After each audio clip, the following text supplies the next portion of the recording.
اور ان کو اس شخص کا حال پڑھ کر سنا دو جس کو ہم نے اپنی آیتیں عطا فرمائیں اور اس کو علم کے لبادے سے آراستہ کیا تو اس نے اس کو اتار پھینکا، پھر شیطان اس کے پیچھے لگا تو وہ گمراہوں میں ہو گیا۔ اور اگر ہم چاہتے تو ان آیتوں سے اس کے درجے کو بلند کر دیتے،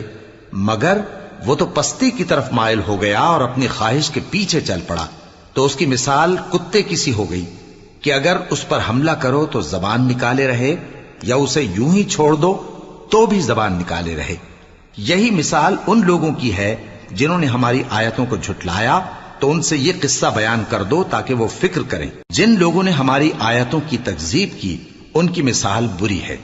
اور انہوں نے نقصان کیا تو اپنا ہی کیا۔ جس کو اللہ ہدایت دے وہی راہیاب ہے، اور جس کو گمراہ رہنے دے تو ایسے ہی لوگ نقصان اٹھانے والے ہیں۔ اور ہم نے بہت سے جن اور انسان دوزخ کے لیے پیدا